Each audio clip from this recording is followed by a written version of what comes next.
ഇന്ന് നമ്മുടെ യാത്ര UDFന്റെ യാത്ര കണ്ണൂർ ജില്ലയിൽ സമാപനം കുറിക്കുകയാണ്.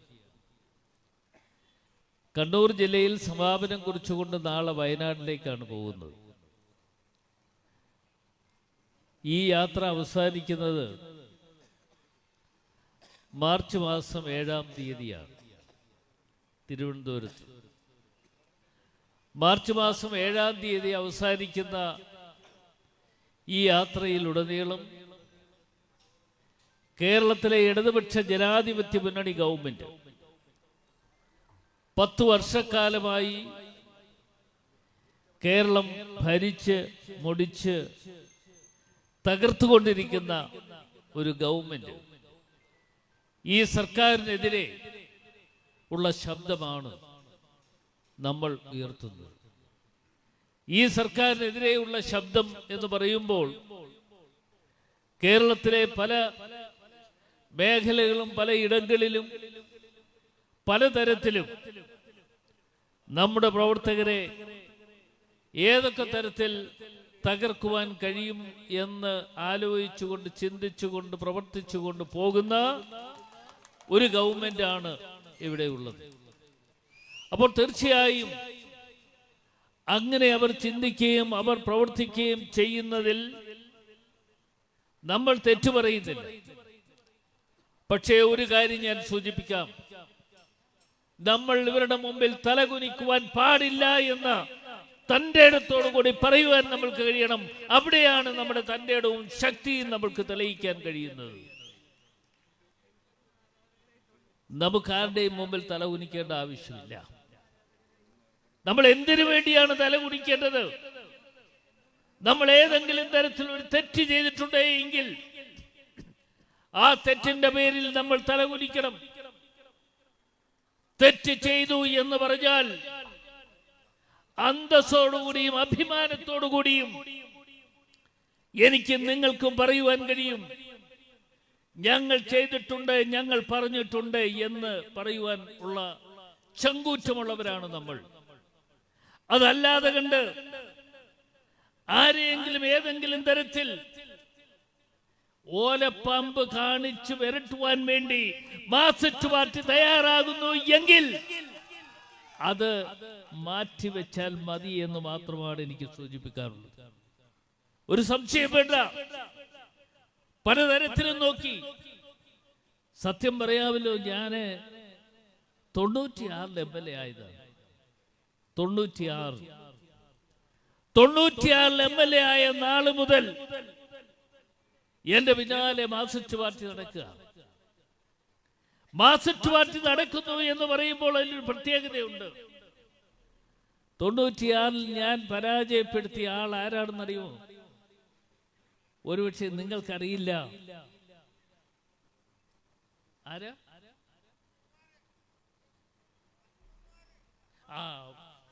അറിയാം, സമ്മതിച്ചു ഞാൻ. പത്മകുമാർ, സ്വർണം കട്ടവൻ, സ്വർണം കട്ടുവാൻ വേണ്ടി കൂട്ടുനിന്നവൻ, ഇന്ന് ജയിലിൽ കിടക്കുന്നവൻ. ജയിലിൽ കിടക്കുന്ന പത്മകുമാറിനെയാണ് അന്ന് എന്റെ പ്രിയപ്പെട്ടവരായ എന്റെ നാട്ടുകാർ ചെറിയ വോട്ടിനാണെങ്കിലും എന്നെ സഹായിച്ച് പോകാൻ പറഞ്ഞു. ഞാൻ പോയി, നിയമസഭയിലേക്ക് പോയി. തുടർച്ചയായി 5 പ്രാവശ്യം ഞാൻ അവിടെ മത്സരിച്ചു. 5 പ്രാവശ്യം ഞാൻ മത്സരിക്കുന്ന അവസരത്തിലും അടൂർ പ്രകാശിനെതിരെ പല കേസുകളും കള്ളക്കേസുകളും ഉണ്ടാക്കിയെടുക്കുവാൻ ശ്രമം നടത്തി. ആ കള്ളക്കേസുകളിലൊക്കെ തന്നെ അതിജീവിച്ചുകൊണ്ട് മുമ്പോട്ട് പോകുന്ന ഒരാളാണ് ഞാൻ. അപ്പോഴാണ് 2019 നമ്മുടെ ബഹുമാന്യനായ നമ്മുടെ KPCCയുടെ മുൻ പ്രസിഡന്റ് അടക്കമുള്ള ആളുകളുടെ നിർദ്ദേശം സ്വീകരിച്ചുകൊണ്ടാണ് ഒരു കാര്യമില്ലാഞ്ഞിട്ട് ഞാൻ നേരെ ആറ്റിങ്ങൽ പോയി മത്സരിക്കാൻ ഇവരെല്ലാം കൂടെ പറഞ്ഞു. ഇവർ പറഞ്ഞപ്പോൾ എനിക്ക് കേൾക്കാതിരിക്കാൻ പറ്റില്ല. ഞാൻ പോയി മത്സരിച്ചു. മത്സരിക്കുമ്പോൾ 29 വർഷക്കാലം മാർക്സിസ്റ്റ് പാർട്ടി അവിടെ പ്രതിനിധാനം ചെയ്തുകൊണ്ട് ആറ്റിങ്ങൽ നിയോജകമണ്ഡലത്തിലാണ് ഞാൻ മത്സരിക്കാൻ പോയത്. അവിടെ പോയി മത്സരിച്ച് കഴിഞ്ഞപ്പോൾ അവിടുത്തെ ജനങ്ങൾ പറഞ്ഞു, പുതിയൊരാൾ വന്നിരിക്കുന്നു, എന്ന പിന്നെ അടൂർ പ്രകാശ് തന്നെ ഇവിടെ MP ആകട്ടെ എന്ന് പറഞ്ഞു. സത്യം പറയാമല്ലോ, ഞാൻ അങ്ങോട്ട് പോയപ്പോ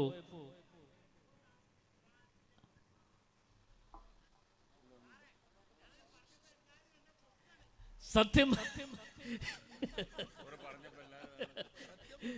അല്ല, ഞാന് സത്യം പറയാമല്ലോ, ആറ്റിങ്ങലിലേക്ക് പോകുമ്പോ MP ആകുമെന്ന് കരുതി അല്ല ഞാൻ പോയത്.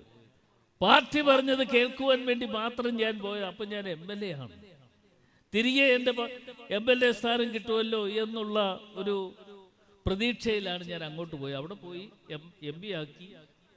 MP ആയി ഏറ്റെടുത്തു. ഇപ്പോ എന്താ കാര്യം? ഇപ്പൊ എല്ലാവരും ആലോചിക്കുന്ന, ഇന്ന് ഞാൻ ഒരു സ്ഥലത്തല്ല, നമ്മുടെ ഇവിടെ എവിടെ, ഇരിട്ടിയിലോ അല്ലല്ലോ, കണ്ണൂര്, നമ്മുടെ ശൈലജ ടീച്ചറിന്റെ നാട്ടിൽ മട്ടന്നൂര് എന്നപ്പോ അവിടെ വേദിയിൽ ഇരിക്കുകയായിരുന്നു. അപ്പൊ എൻ്റെ ഒരു സുഹൃത്ത് പറഞ്ഞു, അവിടുത്തെ മുനിസിപ്പൽ കൗൺസിലറാ, നല്ല ചായ കിട്ടും, നമുക്ക് അപ്പുറത്ത് പോയി ഒരു ചായ കുടിക്കാമെന്ന്. അപ്പൊ ചായ കുടിക്കാൻ അവിടെ ചെന്നപ്പോ ആ കടയിൽ നിന്ന് ആളുകൾ എന്നോട് ചോദിക്കുക, എപ്പോഴാ ജയിലിൽ നിന്ന് അറസ്റ്റ് വരിച്ച ഒരാളെന്നുള്ളതിൽ എപ്പോഴാണ് ഇറക്കി വിട്ടതെന്ന്. എന്താ വെച്ചാൽ അടൂർ പ്രകാശിനെ അറസ്റ്റ് ചെയ്തു എന്ന് മാധ്യമങ്ങളെല്ലാം എഴുതി വെച്ചു. മാധ്യമങ്ങൾ ഒരു ആഘോഷം നടത്തി. ആ ആഘോഷം കണ്ടുകൊണ്ട് പല ആളുകളും ചിന്തിച്ചു അടൂർ പ്രകാശ് ജയിലിലായിരിക്കുമെന്ന്. എൻ്റെ വീട്ടിൽ നിന്നും എന്നെ വിളിച്ചു, എൻ്റെ കൂടെയുള്ള ആളിനോട് ചോദിച്ചു, എന്താ എഴുതി കാണിക്കുന്നത്, വല്ല കാര്യമുണ്ടോ? അപ്പൊ പറഞ്ഞു, ഇവിടെ ഒരു കാര്യം ഞങ്ങൾക്ക് ആർക്കും അറിയില്ല. എന്ന് വെച്ചാൽ എന്നോട് അവിടെ എത്താൻ SIT പറഞ്ഞു. എന്ന് വെച്ചാൽ സ്പെഷ്യൽ ഇൻവെസ്റ്റിഗേഷൻ ടീം പറഞ്ഞു. ആ ടീം പറഞ്ഞപ്പോൾ ഞാൻ അവിടെ പോയി എൻ്റെ മൊഴി അവിടെ കൊടുത്തു എന്നുള്ളതാണ്. അല്ലാതെ എന്നെ അറസ്റ്റ് ചെയ്യാനോ എനിക്ക് നോട്ടീസ് തരികയോ യാതൊന്നും ചെയ്യാതെ കണ്ട് എന്നോട് ആവശ്യപ്പെട്ടതനുസരിച്ച് അവരുടെ റിക്വസ്റ്റ് പ്രകാരമാണ് ഞാൻ അവിടെ പോയത്. പക്ഷേ കഴിഞ്ഞ 2 ദിവസക്കാലമായി ആഘോഷമാണ് ഇവിടെ. ആഘോഷങ്ങളിൽ നമ്മുടെ പല ആളുകളും തെറ്റിദ്ധരിച്ചു, UDF കൺവീനറെ അറസ്റ്റ് ചെയ്തോ. ഒരു കാര്യം ഞാൻ പറയാം, ഇവിടെ ഒന്നും മുട്ടുമടക്കുന്നവനല്ല ഞാൻ, അത് പറയുവാൻ ആഗ്രഹിക്കുന്നു. കേരളത്തിലെ ജനങ്ങളുടെ മുമ്പിൽ സത്യാവസ്ഥ പറയുവാനും തന്റെ ഇടത്തോടുകൂടി പറയുവാനും അന്തസ്സും അഭിമാനവുമുള്ള ഒരു പാർട്ടി പ്രവർത്തകൻ എന്നുള്ള നിലയിൽ ഇന്നലകളിൽ ഞാൻ അവലംബിച്ചിട്ടുള്ള അതേ പ്രവർത്തകർ തന്നെ ഇന്നും അവലംബിച്ചു കൊണ്ടുപോകും. ആരുടെ മുമ്പിലും തല ഉന്നിച്ചുകൊണ്ട് ഞാൻ ഇങ്ങനെ കാണിച്ചിട്ടുണ്ട് എന്ന് പറയുവാൻ ഞാൻ ഉണ്ടാകില്ല. എനിക്കതിന്റെ ആവശ്യമില്ല. അതാണ് കാര്യം. ഇന്നിപ്പോ ഒരു കാര്യം ഞാൻ പറയാം, ഇന്നിപ്പോ ആഘോഷങ്ങൾ നടക്കുകയാണ്. ആഘോഷം നടന്നപ്പോ ഈ ഉദ്യോഗസ്ഥന്മാർ എന്നോട് പറഞ്ഞു, ഞാൻ എവിടാ പോയത്, അവരുടെ ഹെഡ്ക്വാർട്ടേഴ്സ്, നേരെ ഉള്ള വഴിയെ ഇതുപോലെ വന്ന് കയറിയതാണ്. എങ്ങനെയാ ഇപ്പൊ ഇറങ്ങി അപ്പുറത്തൂടെ കയറി ഇവിടെ വന്നതുപോലെ ഞാൻ നേരെ ചെന്ന് കയറിക്കഴിഞ്ഞ് എൻ്റെ മൊഴിയൊക്കെ എടുത്തതിന് ശേഷം അവര് പറഞ്ഞു, ഞങ്ങൾക്ക് പറയാനുള്ളത്, ഞങ്ങൾക്ക് ചോദിക്കാനുള്ളതൊക്കെ ചോദിച്ചു, അങ്ങ് എല്ലാ കാര്യങ്ങളും പറഞ്ഞു. ഇനിയിപ്പോ അങ്ങേക്ക് പോകാം എന്ന് പറഞ്ഞപ്പോ മറ്റ് എല്ലാ ഉദ്യോഗസ്ഥന്മാര് എൻ്റെ കൂടെ ഇറങ്ങി വന്നിട്ട് അവർ എന്നോട് പറഞ്ഞു, സാർ നമുക്ക് ഇവിടെ നിന്ന് പുറകിൽ കൂടി അങ്ങ് പോകാം. എവിടെ? ഹെഡ്ക്വാർട്ടേഴ്സിൽ നേരെ പോയി ഇറങ്ങിയ എന്നെ പുറകിൽ കൂടി പോകാമെന്ന് പറഞ്ഞ ചില ഉദ്യോഗസ്ഥന്മാരുണ്ട്. ഞാൻ അവരോട് പറഞ്ഞു, ഞാൻ പുറകിൽ കൂടി പോകാൻ വേണ്ടി വന്നവനല്ല, ഞാൻ മുൻപിൽ കൂടി വന്നു. മുൻപിൽ കൂടി തന്നെ ഇറങ്ങിപ്പോയി അവിടെ നിൽക്കുന്ന ചാനൽ സുഹൃത്തുക്കളെ കണ്ട് മറുപടി പറഞ്ഞിട്ട് ഞാൻ പോകുകയുള്ളൂ എന്ന് പറഞ്ഞുകൊണ്ടാണ് ഞാൻ ഇറങ്ങിയത്. എനിക്ക് പേടിക്കാൻ വല്ലതുണ്ടോ? ആകെയുള്ളത് എന്താ? എൻ്റെ കൂടെ നിന്ന് ഇപ്പം ഇങ്ങോട്ട് വരുമ്പോഴും ഇന്ന് സത്യം പറഞ്ഞ കണ്ണൂക്കാർ എത്ര പേര് എൻ്റെ കൂടെ നിന്ന് പടം എടുത്തു എന്ന് എനിക്ക് തന്നെ അറിയില്ല. അവരാരൊക്കെയാണെന്ന് അറിഞ്ഞുകൊണ്ടല്ല. വരുന്ന വഴിക്ക് പടമെടുക്കണമെന്ന് പറയും, ഞാൻ നിന്നു കൊടുക്കും. പടമെടുത്തു എന്ന് പറഞ്ഞതുപോലെ പടമെടുത്തു. ആ പടമെടുത്ത കൂട്ടത്തിൽ ആണ് ഇപ്പോ ഞാൻ നിൽക്കുന്നത്. അപ്പൊ പിന്നെ പടമുള്ള എല്ലാവരും വരണമല്ലോ. എവിടെ SITയുടെ മുമ്പിൽ വരണ്ടേ? അടൂർ പ്രകാശ് മാത്രം പോയാൽ മതിയോ? പടമെടുത്ത കൂട്ടത്തിൽ ഏറ്റവും പ്രധാനപ്പെട്ട കേരളത്തിന്റെ മുഖ്യമന്ത്രി ശ്രീ പിണറായി വിജയൻ ഉൾപ്പെടെയുള്ള ആളുകളുണ്ട്. ആ പടമെടുത്ത കൂട്ടത്തിൽ ആ ചിത്രത്തിലുണ്ട്. ഞാന് അവരോട് പറഞ്ഞു, നിങ്ങൾ എനിക്ക് പുറയിൽ കൂടിയുള്ള വഴി കാണിച്ചു തന്നല്ലോ. ഞാൻ പുറയിൽ കൂടിയല്ല പോകുന്ന, നേരെയുള്ള വഴിയെ പോകും. മറ്റേ അദ്ദേഹം വരുമ്പോൾ അദ്ദേഹത്തിന് ഈ പുറയിൽ കൂടിയുള്ള വഴി ഒന്ന് കാണിച്ചു കൊടുത്തേക്കണം എന്ന് ഞാൻ അവരോട് പറഞ്ഞു. ഇത് പറയാൻ കാരണമുണ്ട്. അദ്ദേഹം ചെയ്ത് ഇപ്പോ SITയുടെ അന്വേഷണം നടത്തുവാൻ ഒരു 2-3 പേരെ കൂടി നിയോഗിച്ചിട്ടുണ്ട്. ആരാണെന്നറിയോ? CPMന്റെ സഖാക്കന്മാർ, CPMന്റെ പോലീസ് ഓഫീസേഴ്സ് അസോസിയേഷന്റെ ഭാരവാഹികളായിട്ടുള്ള 2 പേരെ അവിടെ വെച്ചിരിക്കുകയാണ്. അവരാണ് ഇതൊക്കെ കൊടുക്കുന്നത്, വാർത്ത കൊടുക്കുന്നത്. അവരാണ് അറസ്റ്റ് ചെയ്തു എന്ന് പറയുന്നത്. അവരാണ് ഉണ്ണികൃഷ്ണൻ പോറ്റിയുമായി ഇരുത്തി ചോദ്യം ചെയ്തു എന്ന് പറയുന്നത്. എന്നെ ഒരുത്തരും ചോദ്യം ചെയ്തിട്ടില്ല. എന്നോടുള്ള കാര്യങ്ങൾ ചോദിച്ചു, മറുപടി പറഞ്ഞു. ഞാൻ പോന്നു. ഞാൻ പറഞ്ഞത് എന്തിനാണെന്ന് ചോദിച്ചാൽ, പലയിടത്തും ചെല്ലുമ്പോൾ ഇന്നലെ വരെയും അറസ്റ്റ് വരിച്ച് അകത്ത് കിടന്ന ഒരാളാണല്ലോ ഇവിടെ വരുന്നത് എന്നൊരു തെറ്റായ ധാരണ നിങ്ങളുടെയൊക്കെ മുമ്പിലുണ്ടെങ്കിൽ അത് തിരുത്തേണ്ട ഉത്തരവാദിത്വം എനിക്കാണ് എന്നുള്ളത് കൊണ്ട് ഞാൻ പറയുന്നു, അടൂർ പ്രകാശിനെ അങ്ങനൊന്നും അറസ്റ്റ് ചെയ്തുകൊണ്ട് പോകാൻ പറ്റില്ല. അങ്ങനെയുള്ളിടത്ത് നമ്മൾ നോക്കും. ഇവിടെ ശ്രീ K. സുധാകരനും മറ്റും ഇവിടെ ഇരിക്കുമ്പോൾ അദ്ദേഹത്തിന് മുമ്പ് ഞാൻ വെല്ലുവിളിക്കുകയല്ല, അദ്ദേഹം പല ആളുകളെയും വെല്ലുവിളിക്കുന്നത് കേട്ടുകൊണ്ട് അതൊക്കെ ഏറ്റുപിടിച്ചുകൊണ്ട് നമ്മളൊക്കെ അടക്കുന്ന ആളുകളാണ്. അതാണ് രാജാവ്. അപ്പൊ ഈ രാജാവിനെ കണ്ടുകൊണ്ടാണ് പ്രജകളായ ഞങ്ങളും പ്രവർത്തിച്ചു കൊണ്ടിരിക്കുന്നത്.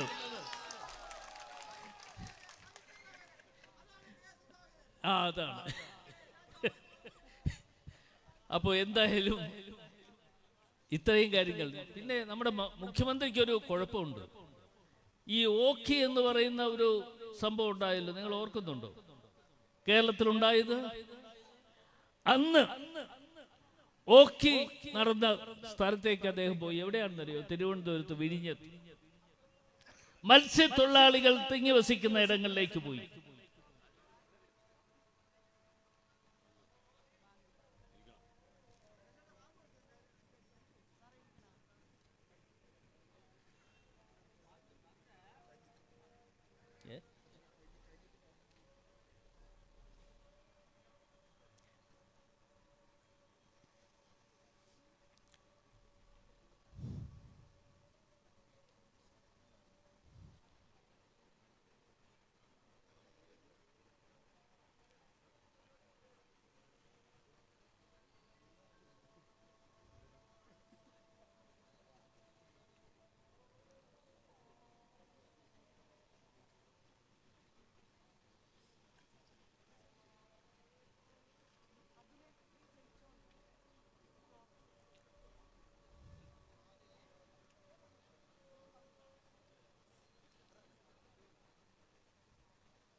ഞാൻ സംസാരിച്ചു വന്നപ്പോൾ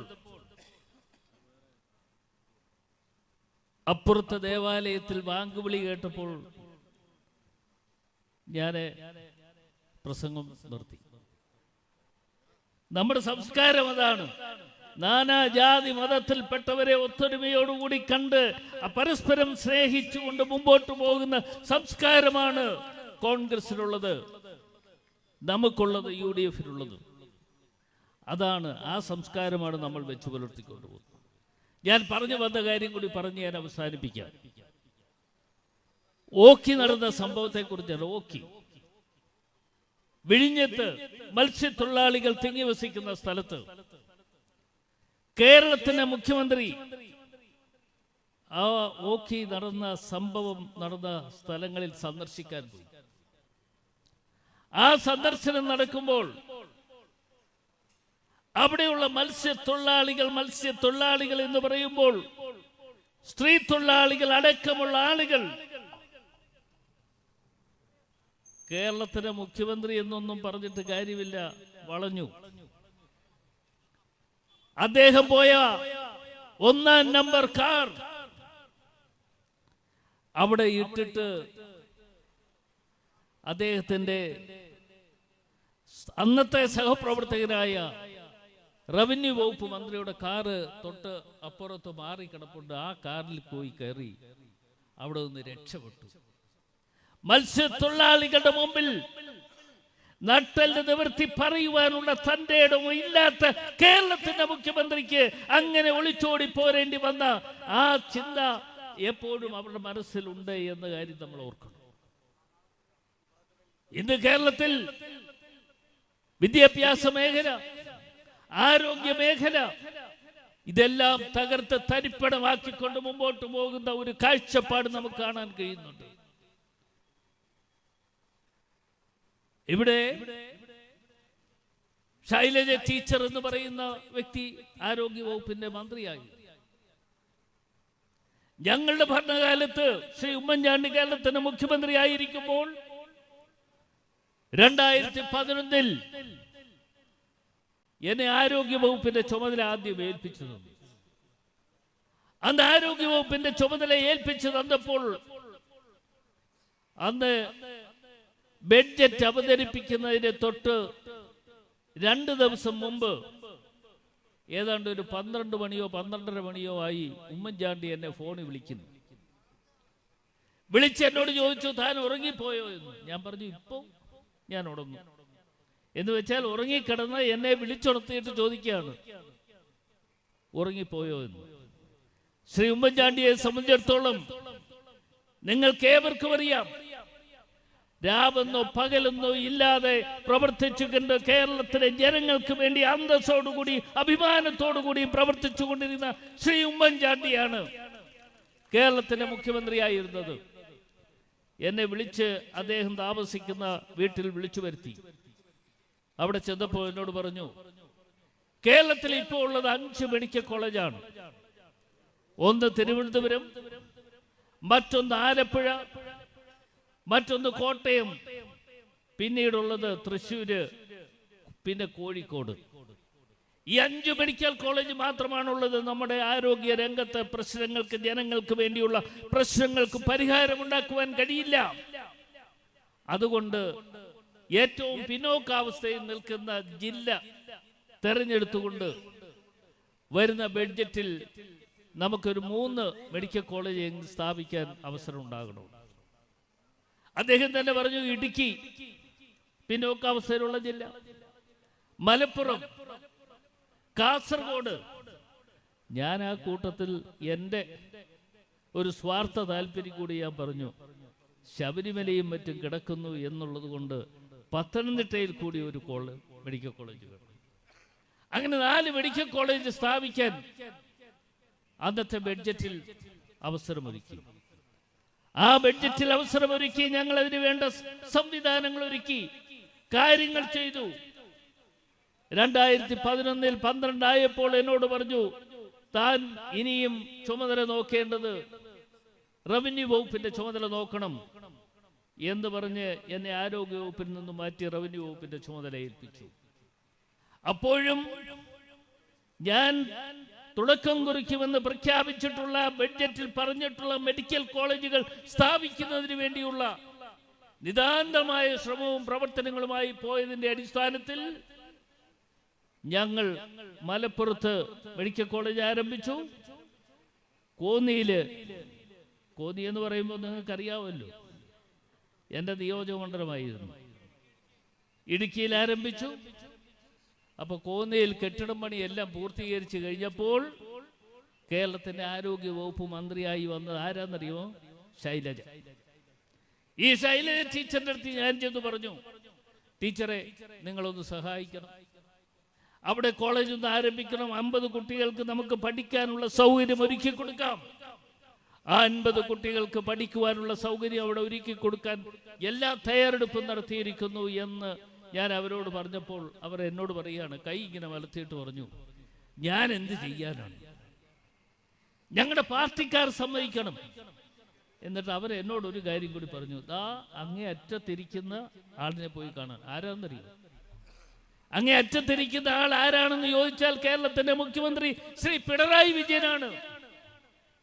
ഞാൻ പിണറായി വിജയന്റെ അടുത്ത് പോയി, ഞാൻ അദ്ദേഹത്തോട് സംസാരിച്ചു.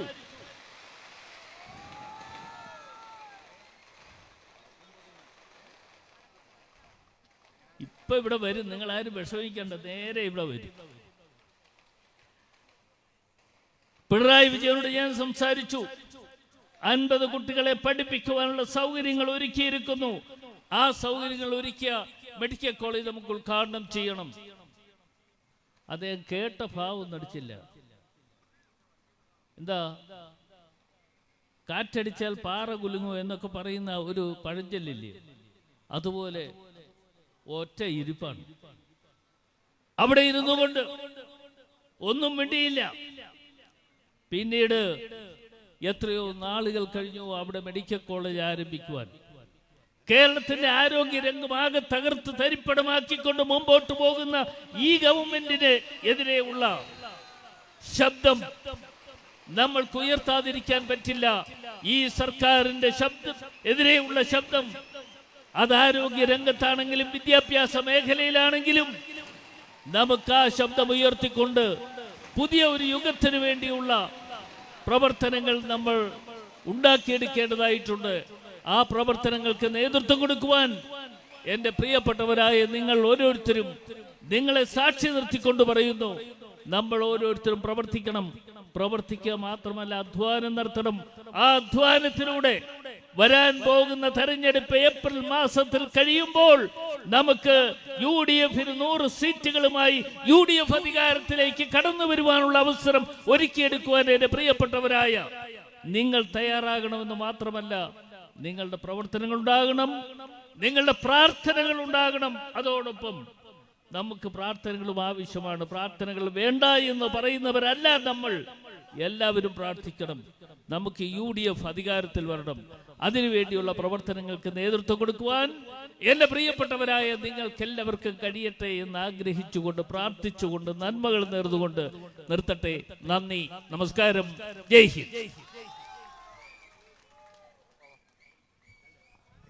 നമ്മുടെ പ്രിയങ്കരനായ, നമ്മൾ പ്രതീക്ഷിക്കുന്ന നമ്മുടെ പ്രതിപക്ഷ നേതാവ് അല്പസമയത്തിനകം ഇവിടെ എത്തിച്ചേരും. നമ്മളോട് സംസാരിക്കാൻ വേണ്ടി KPCCയുടെ ഉപാധ്യക്ഷ, നമ്മുടെ ജില്ലയുടെ ചാർജുള്ള ശ്രീ രമ്യ ഹരിദാസ് ഇവിടെയുണ്ട്. അവർ സംസാരിക്കുന്നതിന് മുമ്പ് ഒരാശംസ അർപ്പിക്കാൻ BRM ഷഫീർ അവരുടെ ആദരവോട് ക്ഷണിക്കുന്നു.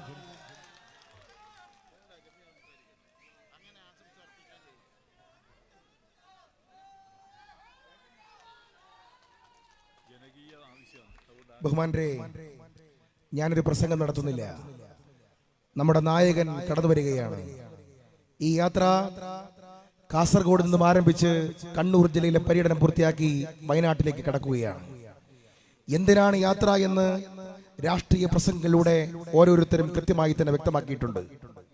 ഈ യാത്ര കടന്നു പോകുമ്പോൾ പേരാവൂരിലെ ജനസഹസ്രങ്ങളെ സാക്ഷി നിർത്തിക്കൊണ്ട് കോൺഗ്രസ് പറയുന്നു, UDF പറയുന്നു, ഐക്യ ജനാധിപത്യ മുന്നണി പറയുന്നു, 100-ൽ കൂടുതൽ സീറ്റുമായി ഐക്യ ജനാധിപത്യ മുന്നണി കേരളത്തിൽ അധികാരത്തിൽ വരും. നിങ്ങൾ എഴുതി വെച്ചോളൂ, രക്തസാക്ഷികളുടെ ഫണ്ട് തന്നെ വെട്ടിക്കൊണ്ടു പോകുന്ന CPM, രക്തസാക്ഷിയുടെ ചോരയുടെ മണം മാറുന്നതിന് മുമ്പ് അവന്റെ പേരിൽ പിരിച്ചെടുത്ത പണം പോലും വെട്ടിക്കൊണ്ടുപോയ മാർക്സിസ്റ്റേ, നിന്റെ രാഷ്ട്രീയത്തിന്റെ അന്ത്യം കുറിക്കുന്ന തെരഞ്ഞെടുപ്പായിരിക്കും ഈ തെരഞ്ഞെടുപ്പ് എന്ന് പറയാൻ ഞങ്ങൾ ആഗ്രഹിക്കുകയാണ്. ശബരിമലയിലെ അയ്യനയ്യപ്പ സ്വാമി, കാനനവാസൻ, പമ്പാവാസൻ, ആ ശബരിമല അയ്യപ്പന്റെ ശ്രീകോവിലിനെ തട്ടിക്കൊണ്ടുപോയ സഖാക്കളെ, ശബരിമല അയ്യപ്പന്റെ കട്ടളപ്പാടികൾ കട്ടുകൊണ്ടുപോയ വാസുവേ, ശബരിമല അയ്യപ്പന്റെ വാതിലുകൾ പൊളിച്ചു കൊണ്ടുപോയ സഖാക്കളെ, ശബരിമല അയ്യപ്പന്റെ ദശാവതാരങ്ങൾ എടുത്തുകൊണ്ടുപോയ സഖാക്കളെ, ശബരിമല അയ്യപ്പന്റെ നിങ്ങൾക്കറിയാം പ്രഭാവലയം, അദ്ദേഹത്തിന്റെ ശിരസിന്റെ പുറകിലിരിക്കുന്ന പ്രഭാവലയം 2 എണ്ണം അത് കട്ടെടുത്തു കൊണ്ടുപോയ സഖാക്കളെ, ശബരിമല അയ്യപ്പന്റെ കൊടിമരത്തിൽ തൂങ്ങിക്കിടന്നിരുന്ന 16 പരം വരുന്ന സ്വർണത്തിന്റെ ആലിലകൾ മോട്ടിച്ചു കൊണ്ടുപോയ മുരാരി ബാബുവിന്റെ കമ്മ്യൂണിസ്റ്റുകളെ, നിങ്ങൾ ഒരു കാര്യം എഴുതി വെച്ചോ, നിങ്ങൾ തൊട്ടത് അയ്യനയ്യപ്പ സ്വാമിയാണ് നിങ്ങൾ തൊട്ടതെങ്കിൽ ഞങ്ങൾ പറയുന്നു കേരളത്തിലെ ഏറ്റവും വലിയ മതേതരത്വത്തിന്റെ മാണിക്യക്കല്ലായ ശബരിമലയിലെ അയ്യപ്പന്റെ സ്വർണം കട്ട ഈ പറയപ്പെടുന്ന സഖാക്കന്മാർ, അവരുടെ കുടുംബ പരമ്പരകൾ, അവരുടെ രാഷ്ട്രീയ പരമ്പരകളെല്ലാം കേരളത്തിന്റെ മണ്ണിൽ നമ്മുടെ മുമ്പിൽ തകർന്നു തരിപ്പണമാകുന്ന കാലം വിദൂരമല്ല എന്ന് പറയാൻ ഞാൻ ഈ അവസരം വിനിയോഗിക്കുകയാണ്.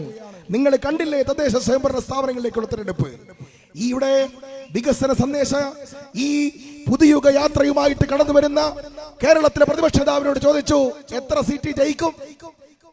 ചില സഖാക്കന്മാർ കൈരളി TV ഒക്കെ ചോദിച്ചു എത്ര ജയിക്കും.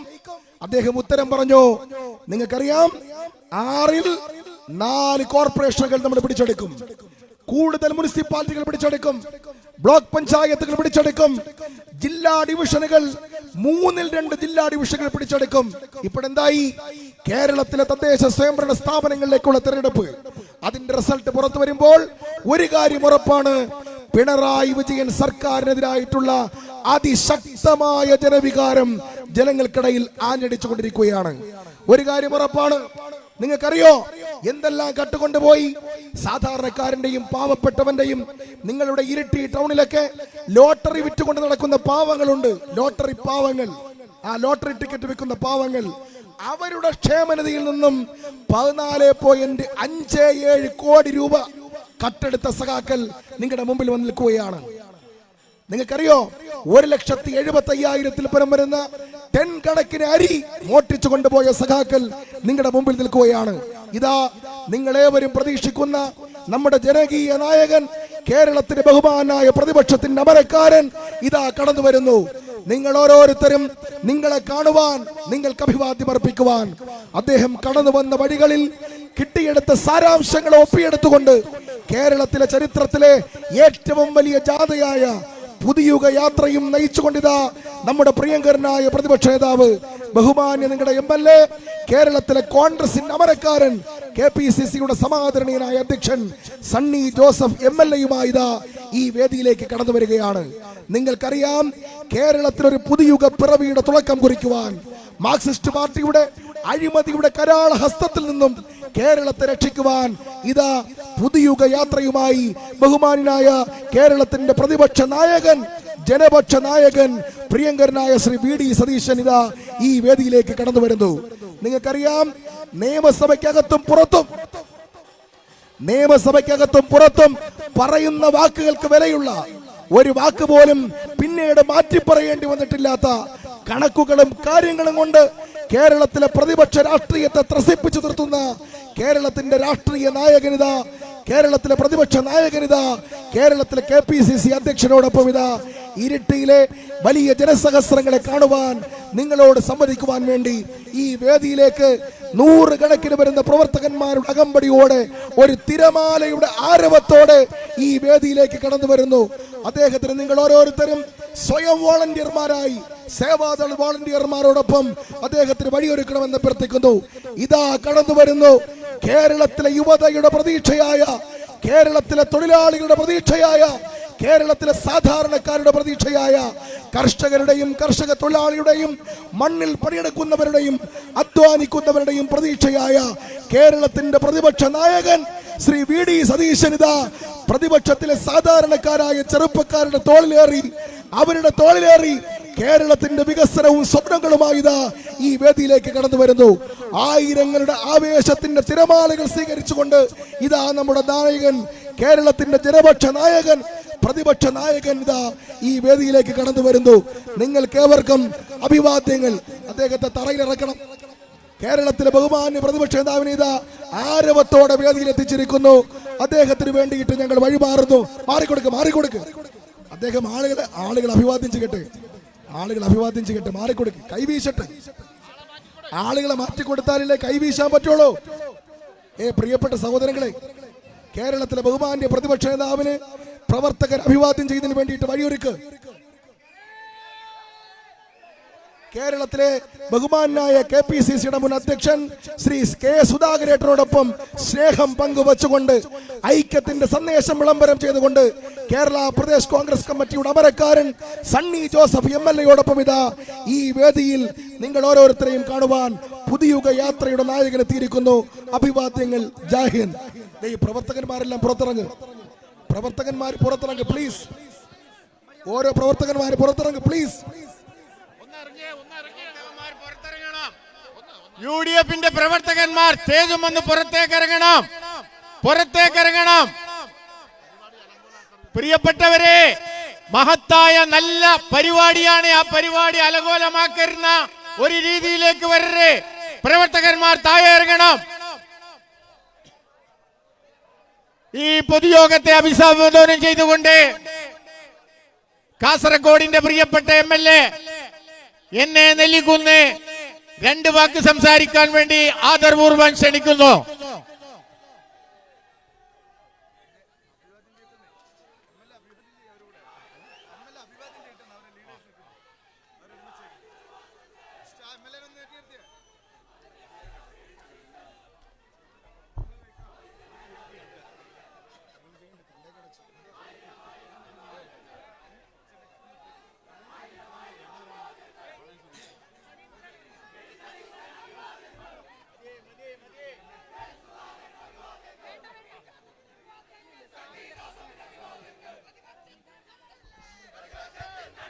ആ മുദ്രാവാക്യം നിർത്തണം. നിതിൻ, മുദ്രാവാക്യം അവസാനിപ്പിക്കണം. പ്രിയമുള്ളവരെ, നമ്മളേവരും മണിക്കൂറുകളായി പ്രതീക്ഷിച്ചിരിക്കുന്ന നമ്മളെല്ലാം പ്രിയങ്കരനായ കഴിഞ്ഞ 5 വർഷക്കാലവും പിണറായി വിജയനോടും മാർക്സിസ്റ്റ് പാർട്ടിയോടും സന്ധിയില്ലാത്ത പോരാട്ടം നടത്തി കേരളത്തിലെ പാർട്ടി പ്രവർത്തകന്മാർക്കും ജനാധിപത്യ വിശ്വാസികൾക്കും ആത്മവിശ്വാസവും ആവേശവും പകർന്നു നൽകിയ നമ്മുടെ പ്രിയങ്കരനായ പ്രതിപക്ഷ നേതാവ് ശ്രീ VD സതീശൻ അവർ ഇവിടെ എത്തിച്ചേർന്നിരിക്കുകയാണ്. അദ്ദേഹത്തെ നിങ്ങൾക്ക് ഏവർക്കും വേണ്ടി ഐക്യ ജനാധിപത്യ മുന്നണിക്ക് വേണ്ടി ഹാർദമായി സ്വാഗതം ചെയ്യുന്നു.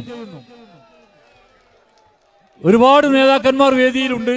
ശ്രീ രമ്യ ഹരിദാസ് ഇവിടെ തയ്യാറായി നിൽക്കുകയാണ്. അതിനു മുമ്പ് മുസ്ലിം ലീഗിന്റെ പ്രിയങ്കരനായ നേതാവ് ശ്രീ എന്നെ നെല്ലിക്കുന്ന് അദ്ദേഹം ഇവിടെ എത്തിച്ചേർന്നിട്ടുണ്ട്. ഈ വൈകിയ വേളയിൽ അദ്ദേഹം നിങ്ങൾക്ക് ആശംസകൾ അർപ്പിക്കുന്നതാണ്. അതിനുവേണ്ടി അദ്ദേഹത്തെ ക്ഷണിക്കുന്നു.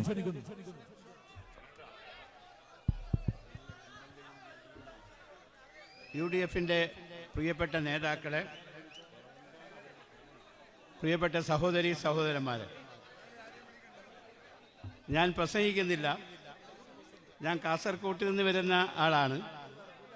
ഒരുപാട് ജാഥകൾക്കും ഒരുപാട് പ്രക്ഷോഭങ്ങൾക്കും സാക്ഷ്യം വഹിച്ച നാടാണ് കാസർഗോഡ് എന്ന് നമുക്കെല്ലാവർക്കും അറിയാം. പ്രിയങ്കരനായ നമ്മുടെ പ്രതിപക്ഷ നേതാവിൻ്റെ കേരളത്തെ രക്ഷിക്കാനുള്ള, കേരളത്തെ വീണ്ടെടുക്കാനുള്ള ജാഥ 6-ാം തീയതി കാസർകോട്ട് നിന്നാണ് ആരംഭിച്ചത്. കാസർഗോഡ് ഇതുവരെ കണ്ട ഏറ്റവും വലിയ ഒരു ജാഥയായുടെ ഉദ്ഘാടനമാണ് കാസർഗോഡ് നമ്മൾ കണ്ടത്.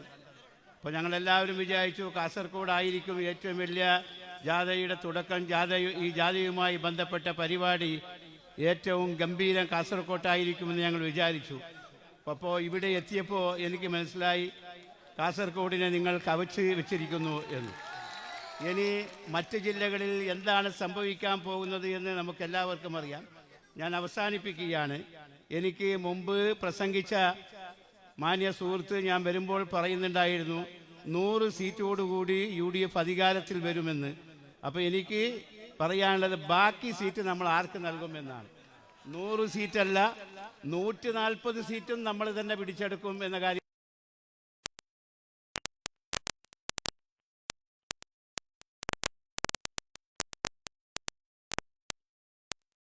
അദ്ദേഹത്തെ പ്രതിപക്ഷ നേതാവ് എന്ന് നമുക്ക് 2-3 മാസം എന്ത് വിളിക്കണമെന്ന് കേരളത്തിലെ ജനങ്ങൾ തീരുമാനിക്കും. ഈ എന്നെ നമ്മുടെ എല്ലാവരെയും അതിശയിപ്പിച്ച ഈ സ്വീകരണ പരിപാടിയിൽ പങ്കെടുക്കാൻ സാധിച്ചതിലുള്ള എൻ്റെ സന്തോഷവും ചാരിതാർത്ഥ്യവും അറിയിച്ചുകൊണ്ട് നിങ്ങൾക്ക് എല്ലാവർക്കും സ്നേഹാഭിവാദ്യങ്ങൾ നേർന്നുകൊണ്ട് ഞാൻ എൻ്റെ വാക്കുകൾ ഉപസംഹരിക്കുന്നു. ജയ് UDF. പ്രതിപക്ഷ നേതാവ് സംസാരിക്കുന്നതിന് മുമ്പായി നമ്മുടെ പ്രിയങ്കരനായ MLA KPCCയുടെ പ്രസിഡന്റ് ശ്രീ അഡ്വക്കേറ്റ് സണ്ണി ജോസഫ് നമ്മളെ അഭിസംബോധന ചെയ്യുന്നതാണ്. അതിനുവേണ്ടി അദ്ദേഹത്തെ ആദരവ്.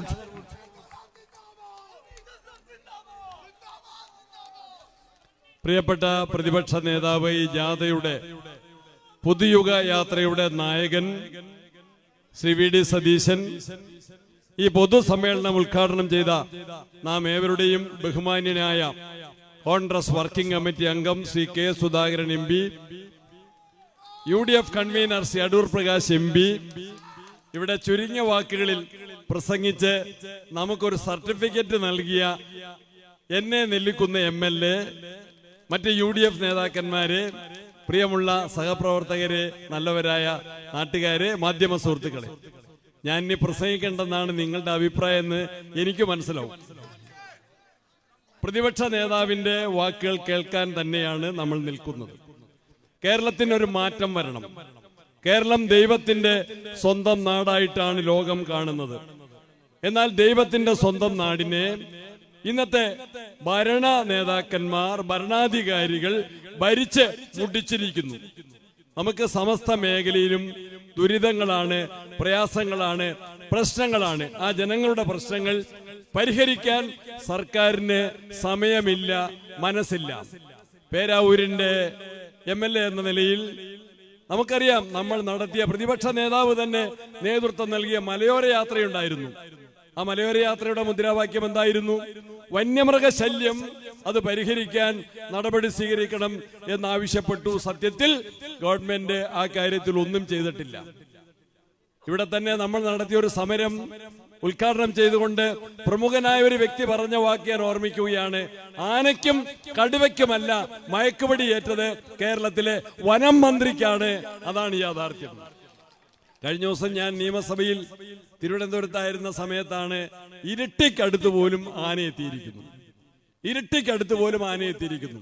കഴിഞ്ഞ കശുവണ്ടി സീസണിലാണ് ആർലത്തെ 2 ദമ്പതിമാരെ, വെള്ളിയും ലീലയും, കശുവണ്ടി പെറുക്കാൻ പോയ ആളുകളെ കാട്ടാന ചവിട്ടിക്കൊന്നത്. വന്യമൃഗശല്യം ആന മാത്രമല്ല, പന്നിയും കുരങ്ങും കാർഷിക മേഖലയെ തകർത്ത് തരിപ്പണമാക്കിയിരിക്കുന്നു. കൃഷിക്ക് രക്ഷയില്ലാത്ത അവസ്ഥയാണ്. യുവതി യുവാക്കൾക്ക് തൊഴിലില്ല, അവർക്ക് പഠിക്കാൻ കോളേജുകൾ തുറന്നു കിട്ടുന്നില്ല. അവിടെ അക്രമമാണ്, SFIയുടെ അക്രമമാണ്, വിലക്കയറ്റമാണ്. കൃഷിക്കാര് വിൽക്കുന്ന ഉൽപ്പന്നങ്ങൾക്ക് വിലയില്ല, വാങ്ങുന്ന എല്ലാ സാധനങ്ങൾക്കും വിലക്കയറ്റമാണ്. ഇതിനെല്ലാം പരിഹാരമുണ്ടാക്കണം. കേരളത്തിലൊരു മാറ്റം വരണം. അപ്പൊ ബഡ്ജറ്റ് പ്രഖ്യാപിച്ചു. കേരളവും 2 ബഡ്ജറ്റുകൾ പ്രഖ്യാപിച്ചു.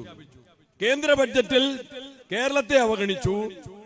കേരള ബഡ്ജറ്റിൽ പ്രതിപക്ഷ MLA-മാരുടെ നിയോജക മണ്ഡലങ്ങളെ, പേരാവൂരും ഇരിക്കൂറും ഉൾപ്പെടെയുള്ള പ്രതിപക്ഷ MLA-മാരുടെ നിയോജക മണ്ഡലങ്ങളെ അവഗണിച്ചു. ഞങ്ങളോട് ധനകാര്യമന്ത്രി, എന്നോടും സജീവ് ജോസഫിനോടുമെല്ലാം ആവശ്യപ്പെട്ടത് നിങ്ങളുടെ നിയോജക മണ്ഡലത്തിലെ പ്രധാനപ്പെട്ട 20 പ്രവൃത്തികൾ, ആവശ്യമുള്ള 20 പ്രവൃത്തികളുടെ ലിസ്റ്റ് കൊടുക്കാനാണ് ധനകാര്യമന്ത്രി പറഞ്ഞത്. അതനുസരിച്ച് ഞാൻ ലിസ്റ്റ് പ്രിപ്പയർ ചെയ്തു. ഞങ്ങൾ ആലോചിച്ച് നോക്കുമ്പോൾ 20-ൽ നിൽക്കില്ല.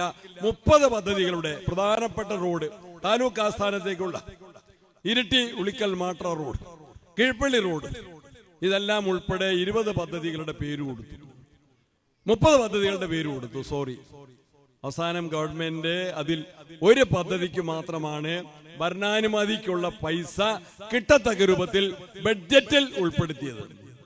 ഈ പ്രദേശത്തെ ജനങ്ങളുടെ നികുതി പണം കൊണ്ടുകൂടിയാണ് സർക്കാർ പ്രവർത്തിക്കുന്നത് എന്ന് മനസ്സിലാക്കി പ്രവർത്തിക്കാൻ സർക്കാരിന് കഴിഞ്ഞിട്ടില്ല.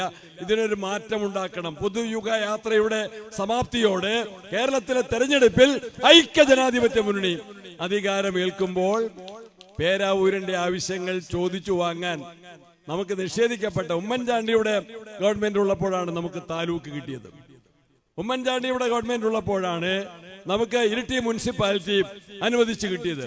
തലശ്ശേരി മുതൽ കൂട്ടുപുഴ വരെയുള്ള 7 പാലങ്ങൾ പുനർനിർമ്മിച്ചുകൊണ്ട് ഉമ്മൻചാണ്ടിയുടെ ഗവൺമെന്റാണ് ആ അന്തർ സംസ്ഥാന പാതയെ നവീകരിച്ച് ഇന്നത്തെ രൂപത്തിൽ ഗതാഗത യോഗ്യമാക്കിയത്.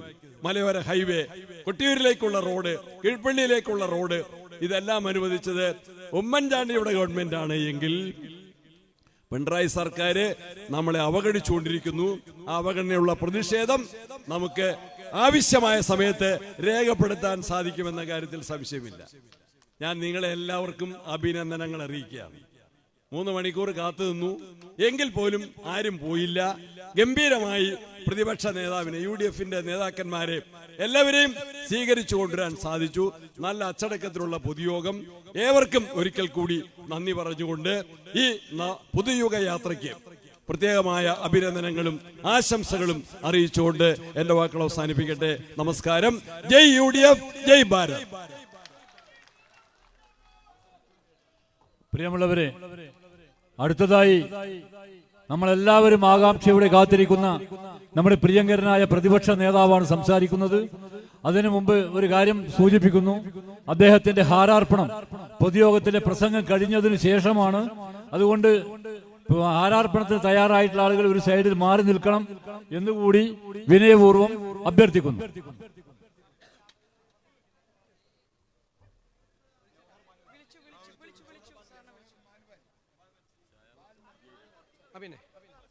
ഏറ്റവും പ്രിയങ്കരനായ അധ്യക്ഷൻ UDF chairman Shri PK Janardhanan, ഈ സമ്മേളനം ഉദ്ഘാടനം ചെയ്ത നമുക്കെല്ലാം പ്രിയങ്കരനായ കോൺഗ്രസ് പ്രവർത്തകരുടെ പ്രിയങ്കരനായ നേതാവ് ശ്രീ K സുധാകരൻ MP, കേരളത്തിലെ കോൺഗ്രസ് പ്രസ്ഥാനത്തിന് നായകനാവാൻ നിങ്ങളുടെ പേരാവൂർ സംഭാവന ചെയ്ത ഞങ്ങളുടെ പ്രിയപ്പെട്ട നേതാവ് അഡ്വക്കേറ്റ് സണ്ണി ജോസഫ് MLA, പ്രിയങ്കരനായ UDF convener advocate Adoor Prakash MP, പ്രിയങ്കരനായ NA Nellikunnu MLA, Shri Martin George, Shrimati Ramya Haridas, Shema Muhammad, PT Mathew, പ്രിയങ്കരനായ സോണി സെബാസ്റ്റ്യൻ, ശ്രീ കരീം ചേളേരി, പ്രിയങ്കരനായ സജീവ് ജോസഫ് MLA ഉൾപ്പെടെ വേദിയിൽ VA നാരായണൻ, സജീവ് മാറോളി ഉൾപ്പെടെയുള്ള ഐക്യ ജനാധിപത്യ മുന്നണിയുടെ പ്രിയങ്കരായ നേതാക്കന്മാരെ, സദസ്സിലുള്ള എൻ്റെ പോരാളികളായ പ്രിയപ്പെട്ട സഹപ്രവർത്തകരെ, ഞാൻ എന്തുകൊണ്ടാണ് നിങ്ങളെ പോരാളികളെന്ന് വിളിച്ചത്? നമ്മളൊരു മഹായുദ്ധത്തിന് പുറപ്പെടുകയാണ്. ഈ യുദ്ധം നമ്മൾ ജയിച്ചേ മതിയാവും. വെറും വിജയമല്ല, ഉജ്ജ്വലമായ വിജയം. Please please.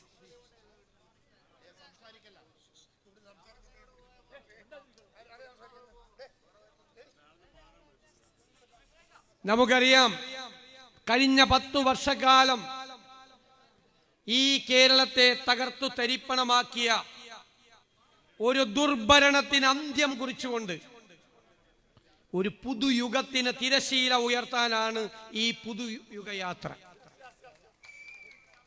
നമ്മൾ ഈ ഗവൺമെന്റിനെ രൂക്ഷമായി വിമർശിച്ചു.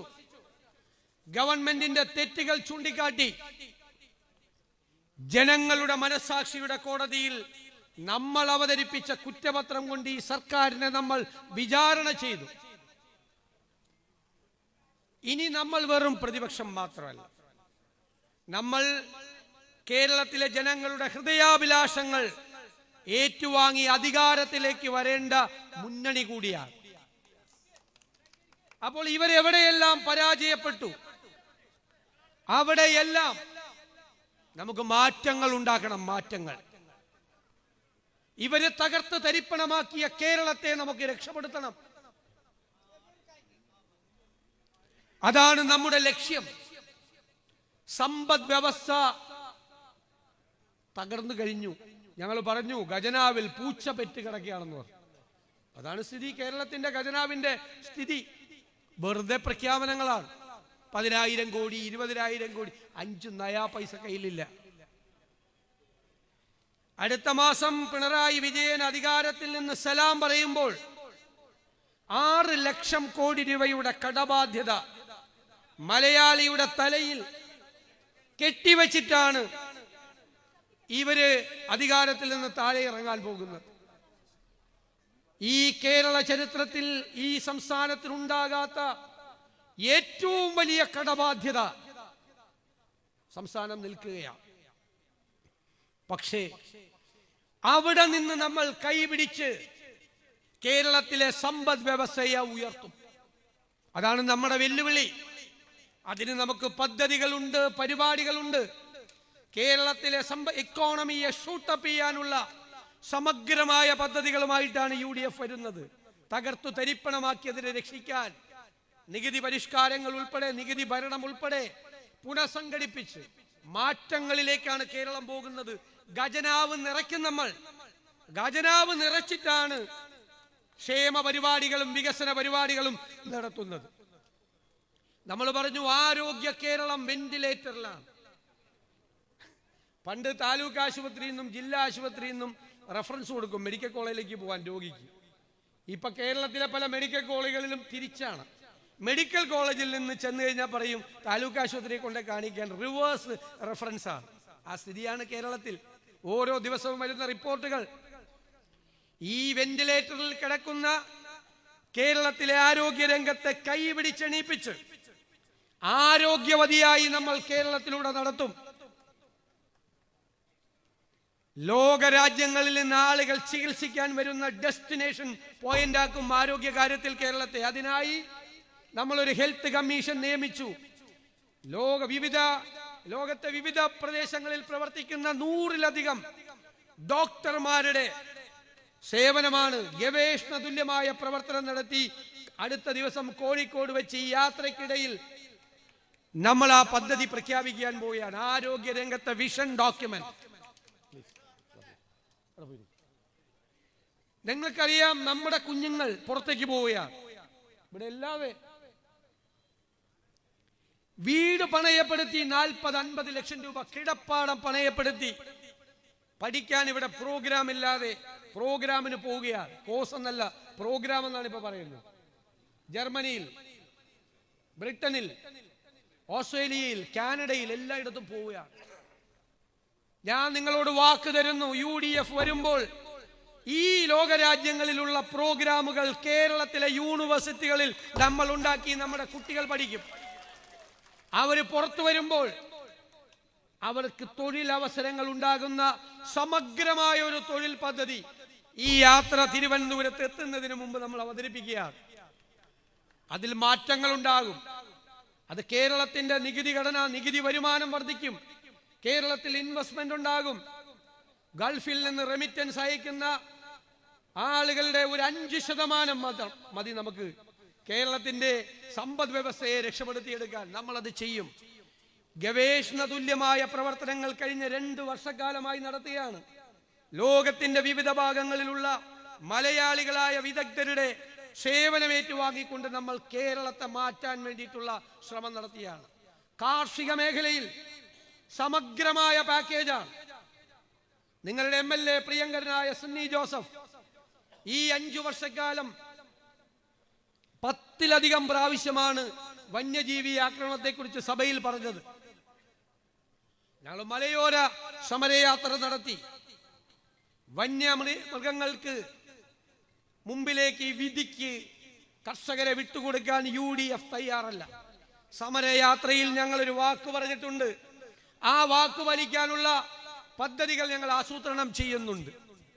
പരമ്പരാഗതമായ മാർഗങ്ങളിലൂടെ വന്യജീവി ശല്യം തടയാനുള്ള പരിപാടിയോടൊപ്പം ആർട്ടിഫിഷ്യൽ ഇന്റലിജൻസിന്റെ ടൂൾസ് വരെ ഉപയോഗിച്ച് വിവിധ രാജ്യങ്ങളിൽ ചെയ്യുന്ന വന്യജീവികളെ തടയാനും തിരിച്ചോടിക്കാനുമുള്ള പദ്ധതികൾ ഈ കേരളത്തിൽ ഉണ്ടാകും. നിങ്ങളെ വിധിക്ക് വിടില്ല കർഷകരെ. കർഷകർക്ക് അവരെ കഠിനാധ്വാനം ചെയ്ത് ഉണ്ടാക്കുന്ന ഉൽപ്പന്നങ്ങൾക്ക് മാന്യമായ വില കൊടുക്കും. അതിനൊരു മാനദണ്ഡമുണ്ട്. എന്താ മാനദണ്ഡം? MS Swaminathan commission report.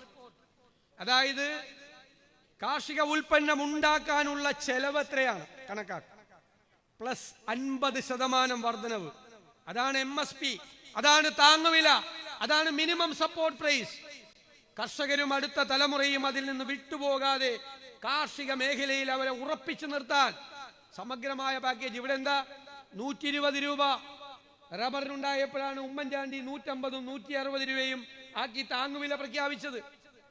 ഇവര് ആ താങ്ങുവിലയുടെ കൂടുമ്പോഴേ ഇവർ പ്രഖ്യാപിക്കുള്ളൂ. ഇപ്പൊ 205 ആയപ്പോഴാണ് 200 പ്രഖ്യാപിച്ചു. അപ്പൊ ആരും ചോദിക്കാൻ പോകില്ലല്ലോ. അപ്പൊ പൈസ അലോട്ട് ചെയ്തെന്ന് മാത്രം മതി. ഒരു കർഷകനും ഏതെങ്കിലും റബ്ബർ കർഷകൻ ഇവരുടെ കാശ് മേടിക്കാൻ പോകാറുണ്ടോ? കാരണം റബ്ബറിന്റെ മാർക്കറ്റ് വിലയേക്കാൾ താഴെയാണ് ഇവരുടെ താങ്ങുവില. കളിയാക്കിയാണ് റബ്ബർ കർഷകരെ, കളിയാക്കിയാണ്, പരിഹസിക്കുകയാണ് ഈ ഗവൺമെന്റ്. 250 രൂപ ആക്കുമെന്ന് പറഞ്ഞിട്ടാണ് ഇവർ വന്നത് അല്ലേ? എന്നിട്ട് ആക്കിയോ ഇതുവരെ? മറ്റേ സാമൂഹ്യ സുരക്ഷാ പെൻഷൻ പറ്റിച്ചു. 2021 പറഞ്ഞു 1600 രൂപയിൽ നിന്ന് ഞങ്ങൾ 2500 രൂപയാക്കും. 4.25 കൊല്ലം ചില്ലിക്കാശ് കൂട്ടിയില്ല. കൂട്ടിയോ? ഇലക്ഷന്റെ തലേ ആഴ്ച പറഞ്ഞു 400 രൂപ കൂട്ടി എന്ന് പറഞ്ഞു. അപ്പൊ ഞാൻ പറഞ്ഞു, നിങ്ങൾ ആളുകളെ, കേരളത്തിലെ ജനങ്ങളുടെ സാമാന്യ യുക്തിയെ പരീക്ഷിക്കരുത്. നിങ്ങൾ ഇലക്ഷന്റെ തലേ ആഴ്ച കൊണ്ട് ഇത് കൂട്ടിയാൽ നിങ്ങൾക്ക് അവർ വോട്ട് ചെയ്യുമെന്ന് കരുതരുത്. പറഞ്ഞ പോലെ സംഭവിച്ചു. അവർ 400 രൂപ മേടിച്ച് പോക്കറ്റിലിട്ട് നേരെ പോളിംഗ് ബൂത്തിൽ പോയി UDF വോട്ട് ചെയ്തു. അതാണ് നമ്മുടെ മണിസഖാവ് ഇടുക്കിയിൽ നിന്ന് പറഞ്ഞത്. അവന്മാര് വൃത്തികെട്ടവന്മാർ, അവന്മാര് നമ്മുടെ കാശ് മേടിച്ചിട്ട് അവർ UDF വോട്ട് ചെയ്തെന്ന് പറഞ്ഞു. അതിലൊരു കാര്യമുണ്ട്, അവർക്കറിയാം ഈ 2 മാസം ഇവര് കാശ് തരുള്ളൂ. അടുത്ത 5 കൊല്ലം അവർക്ക് പെൻഷൻ കൊടുക്കേണ്ടത് UDF ആണെന്ന് അറിയാനുള്ള സാമാന്യ ബുദ്ധി കേരളത്തിലെ പാവപ്പെട്ട മനുഷ്യർക്കുണ്ട്. അവരെ ഒന്ന് കബളിപ്പിക്കാൻ വരണ്ട. നിങ്ങളുടെ എല്ലാം 10 കൊല്ലം കൊണ്ട് നിങ്ങൾക്ക് ചെയ്യാൻ പറ്റാത്ത കാര്യങ്ങൾ ഇപ്പൊ ഉണ്ടാക്കി തരും എന്ന് പറഞ്ഞ് പ്രഖ്യാപിച്ചാൽ അതൊക്കെ മനസ്സിലാക്കാനുള്ള സാമാന്യ ബുദ്ധി കേരളത്തിലെ ജനങ്ങൾക്കുണ്ട്. എന്താണ് തീരപ്രദേശത്ത് സുധാരട്ട 12,000 കോടി രൂപയുടെ പരിപാടി പാക്കേജ്, ഒറ്റ പൈസ ചെലവാക്കിയിട്ടില്ല. കാസർഗോഡ് 5000 കോടി, ഇടുക്കിയിൽ 7000 കോടി, വയനാട് 5000 കോടി. ഞങ്ങൾ എഴുതി ചോദിച്ചപ്പോൾ 1 രൂപയും ചെലവാക്കിയിട്ടില്ല ഒരു സ്ഥലത്ത്. പ്രഖ്യാപിക്കുക, ഞാൻ ധനകാര്യമന്ത്രിയോട് ചോദിച്ച് എന്തിനാ വെറുതെ 7000 പ്രഖ്യാപിക്കുന്നത്? ഒരു 70,000 കോടി പ്രഖ്യാപിക്കുക. പ്രഖ്യാപനം മാത്രമല്ലല്ലോ, ചെലവാക്കുന്നില്ലല്ലോ. ഇതാണ് ഇവരുടെ സമീപനം, ആളുകളെ കബളിപ്പിക്കുക. എന്നിട്ട് ഇപ്പൊ എന്താ പരിപാടി? ഞാൻ കണ്ണൂരിൽ വന്നപ്പോ ഞെട്ടിപ്പോയി. പയ്യന്നൂരിൽ ഇറങ്ങിയപ്പോ ഇപ്പൊ CPM-ന് ഒരു രക്തസാക്ഷി ഉണ്ടാവുക എന്ന് പറഞ്ഞാൽ ഒരു ലോട്ടറി അടിക്കുന്ന പോലെ. ലോട്ടറി അടിക്കുമ്പോൾ ആളുകൾക്ക് സന്തോഷം ഉണ്ടാവില്ലേ? അതുപോലെയാണ് രക്തസാക്ഷി. പിന്നെ അവന്റെ പേരിൽ ഒടുക്കത്തെ പിരിവാണ്. ആ കാശ് അടിച്ചു മാറ്റല്ല. അതൊന്നുമല്ല എന്നെ അത്ഭുതപ്പെടുത്തിയത്. പയ്യന്നൂരിൽ ധനരാജ് രക്തസാക്ഷി ഫണ്ട് പിരിച്ച് പണം കട്ടെടുത്തു എന്ന് ഒരു നല്ല കമ്മ്യൂണിസ്റ്റ് വിളിച്ചു പറഞ്ഞു, കുഞ്ഞികൃഷ്ണൻ. അയാളെ പുറത്താക്കി. എടാ, അയ്യപ്പന്റെ ശബരിമലയിലെ സ്വർണം കവർന്നെടുത്തതിന് 3 CPM നേതാക്കന്മാർ ജയിലിൽ കിടക്കുക. അവന്മാർക്കെതിരെ നടപടിയില്ല. അയ്യപ്പന്റെ സ്വർണം കട്ടെടുത്ത CPM നേതാക്കൾക്കെതിരെ നടപടിയില്ല. രക്തസാക്ഷി ഫണ്ട് കട്ടെടുത്തെന്ന് ആക്ഷേപം ഉന്നയിച്ച കുഞ്ഞികൃഷ്ണനെതിരായി നടപടി. എന്തൊരു വൈരുദ്ധ്യമാണ്! ഇതാണ് CPM-ന്റെ വൈരുദ്ധ്യാത്മക ഭൗതികവാദം. അപ്പൊ മനസ്സിലായോ? ഇനി എന്തെങ്കിലും സംശയം ഉണ്ടെങ്കിൽ ഗോവിന്ദൻ മാഷോട് ചോദിച്ചാൽ മതി. കുറെ കൂടെ കൺഫ്യൂഷൻ ആക്കി തരും, കുറച്ചുകൂടി കൺഫ്യൂഷൻ ആക്കി തരും. ചോദിച്ചു കഴിഞ്ഞാൽ നാണമുണ്ടോ പാർട്ടിക്ക്? അവിടെ മാത്രമല്ല, കൊച്ചിയിൽ ചെന്ന് കഴിഞ്ഞാൽ അവിടെ അഭിമന്യുവിനെ കൊന്നു. അതിന്റെ പണം അടിച്ചു മാറ്റി ആ പാവപ്പെട്ട വീട്ടിൽ കുറച്ച് പൈസ കൊടുത്തുള്ളൂ. തിരുവനന്തപുരത്ത് വിഷ്ണുവിനെ, CPM-കാരനെ ആരാ കൊന്നത്? സംഘപരിവാർ. അപ്പൊ തുടങ്ങി പിരിവ്. ആ കുടുംബത്തെയും പറ്റിച്ചു. ഞാൻ 5-ാം തീയതി പുതുയുഗ യാത്ര തുടങ്ങാൻ കാസർഗോഡേക്ക് തിരിക്കുന്ന അന്ന് രക്തസാക്ഷിയായ, CPM-ന് വേണ്ടി രക്തസാക്ഷിയായ വിഷ്ണുവിന്റെ കുടുംബം നേരെ കോൺഗ്രസ് ചേർന്നു. രക്തസാക്ഷികളുടെ കുടുംബങ്ങൾ പോലും വെറുക്കുന്ന പാർട്ടിയായി ഈ CPM അധപ്പതിച്ചിരിക്കുന്നു. ചന്ദ്രശേഖരനെ 51 വെട്ടുവെട്ടിക്കൊന്ന പ്രതികൾ ജയിലിലാണ്. ജയിലിലാണെന്ന് വെറുതെ പറയാ. ഞങ്ങൾ പരോളിന്റെ കണക്ക് നോക്കിയപ്പോ 1000 ദിവസത്തിലധികം ഇവര് പുറത്താണ്. 3 കൊല്ലത്തിനകം പരോൾ കൊടുക്കേണ്ടത് ഒന്നുകിൽ ബന്ധുക്കൾ മരിക്കണം, അല്ലെങ്കിൽ ബന്ധുക്കൾ സീരിയസ് ആവണം. 1000 ദിവസം ഇവന്മാരുടെ ബന്ധുക്കൾ മരിച്ചോ, അല്ലെങ്കിൽ ബന്ധുക്കൾ സീരിയസ് ആയോ? പുറത്താണ്. ഇനി അകത്താണെങ്കിൽ അതിനേക്കാൾ സുഖമാണ്. ഞാൻ കേട്ടിട്ട് ഞെട്ടി. iPhone 17 ആണ് ഏറ്റവും ലേറ്റസ്റ്റ്. അതാണ് അവന്മാരുടെ കയ്യിലിരിക്കുന്നത്. അത് 18 ആയാൽ അപ്പൊ തന്നെ അവന്മാർ പറയും ജില്ലാ കമ്മിറ്റിയോട് ഇപ്പൊ വേണമെന്ന് പറയും. ജില്ലാ കമ്മിറ്റി അത് മാറ്റി അപ്പൊ 18 കൊണ്ടേ കൊടുക്കും. ഭക്ഷണം അവര് പറയും തലേ ദിവസം രാവിലെ യൂറോപ്യൻ ബ്രേക്ക്ഫാസ്റ്റ്, അല്ലാതെ ജയിലിലെ ചപ്പാത്തി ഒന്നും അല്ല കഴിക്കുന്നവര്.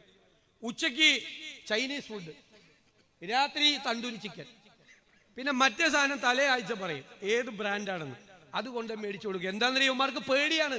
അവരെ ചന്ദ്രശേഖരൻ കൊലക്കേസിൽ ഒരു ഗൂഢാലോചന നടന്നിട്ടുണ്ട്.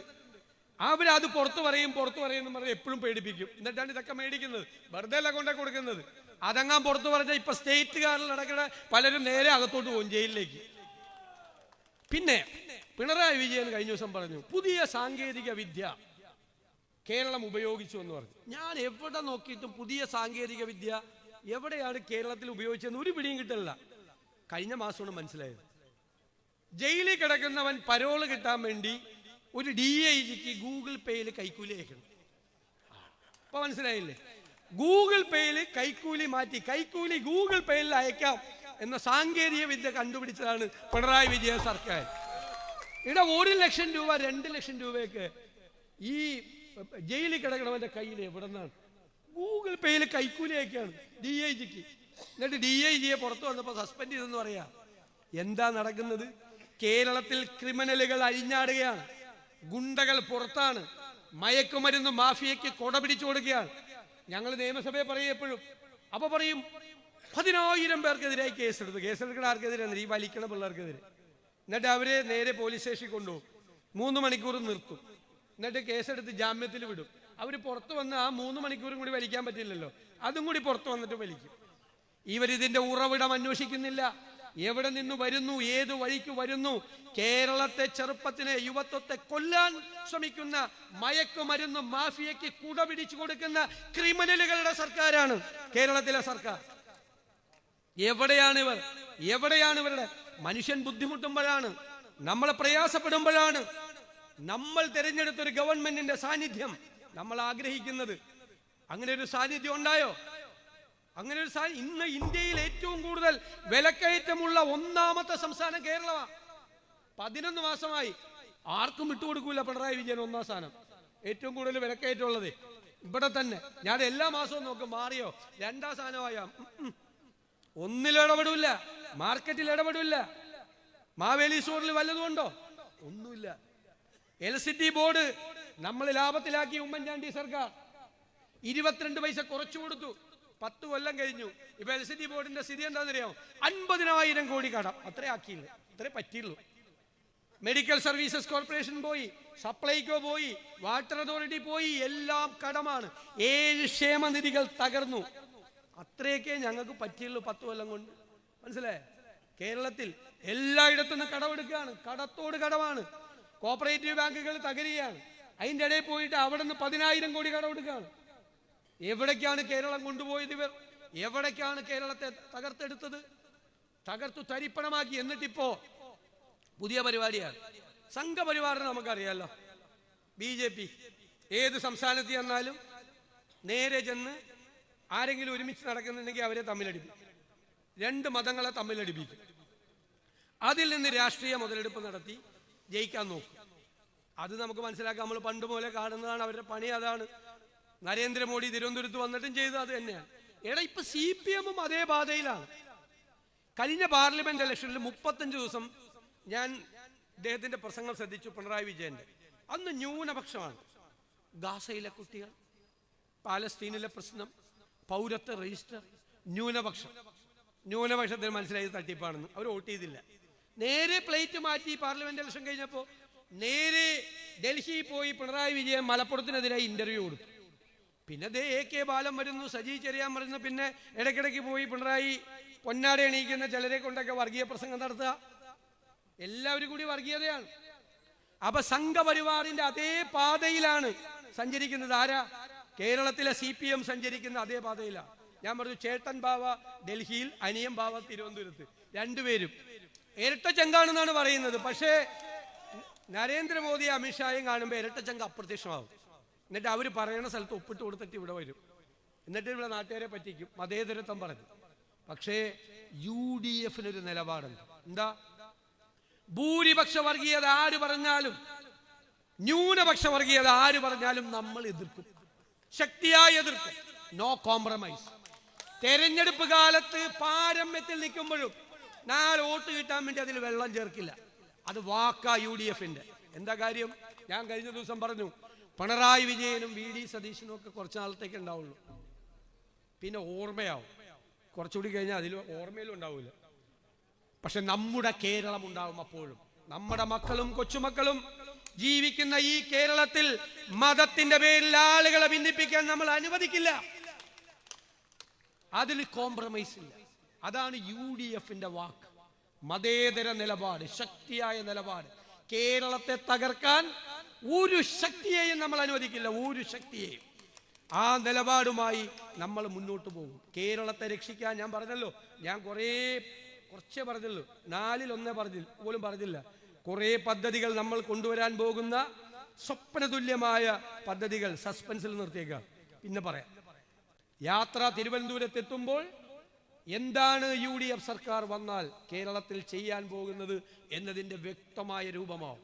കേരള ചരിത്രത്തിൽ ഒരു പ്രതിപക്ഷവും ചെയ്യാത്ത അത്രയും വലിയ ആത്മവിശ്വാസത്തോടെയും കേരളത്തെ രക്ഷിക്കാൻ കഴിയുമെന്നുള്ള ഉറച്ച നിശ്ചയദാർഢ്യത്തോടും കൂടിയാണ് UDF പോകുന്നത്.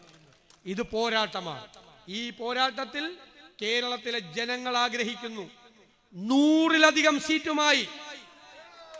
വെറും UDF അല്ല, ടീം UDF തിളക്കമാർന്ന വിജയത്തോടെ അധികാരത്തിലേക്ക് തിരിച്ചു വരും. വലിയ ഭൂരിപക്ഷം, ചരിത്ര ഭൂരിപക്ഷം പേരാവൂര്.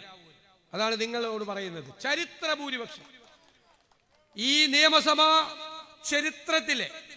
നിയമസഭാ തെരഞ്ഞെടുപ്പ് ചരിത്രത്തിലെ ഏറ്റവും വലിയ ഭൂരിപക്ഷം ഈ പേരാവൂരിൽ ഉണ്ടാകണം. എന്നാലേ ഞാൻ വരുള്ളൂ പേരാവൂരിലേക്ക്. എൻ്റെ ഒറ്റ കാര്യമുള്ളൂ, വീണ്ടും 3ാമത്തെ പ്രാവശ്യം. ഈ ഒരു കാലത്തും ഉണ്ടാകാത്ത തരത്തിലുള്ള ചരിത്രത്തിലെ ഏറ്റവും വലിയ ഭൂരിപക്ഷം അത് ഞാൻ നിങ്ങളെ ഏൽപ്പിക്കുന്നു. ഇന്ന് മുതൽ ജയിപ്പിക്കാനല്ല പറഞ്ഞത്, ഒന്നുകൂടി അടിവരയിട്ട് അത് നിങ്ങളെ ഏൽപ്പിക്കുന്നു. അത് വിളിച്ചു പറഞ്ഞേക്കണം ഇലക്ഷൻ റിസൾട്ട് വരുമ്പോൾ. അതാണെന്ന് പറഞ്ഞു.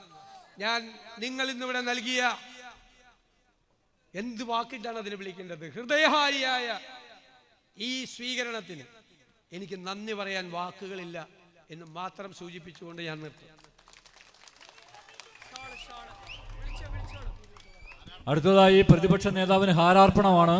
ഹാരാർപ്പണം നടത്താൻ പേര് കൊടുത്തിട്ടുള്ളവർ തിരക്ക് കൂട്ടാതെ ഓരോരാളായി പേര് വിളിക്കുമ്പോൾ സ്റ്റേജിൽ വന്ന് ഹാരാർപ്പണം നടത്തണമെന്ന് അഭ്യർത്ഥിക്കുന്നു. മോഹൻ. UDF പേരാവൂർ നിയോജക മണ്ഡലത്തിന് വേണ്ടി PK ജനാർദ്ദനൻ, ഇരട്ടി ബ്ലോക്ക് കോൺഗ്രസ് കമ്മിറ്റിക്ക് വേണ്ടി PA നസീർ, പേരാവൂർ ബ്ലോക്ക് കോൺഗ്രസ് കമ്മിറ്റിക്ക് വേണ്ടി പ്രസിഡന്റ് ജൂബിലി ചാക്കോ.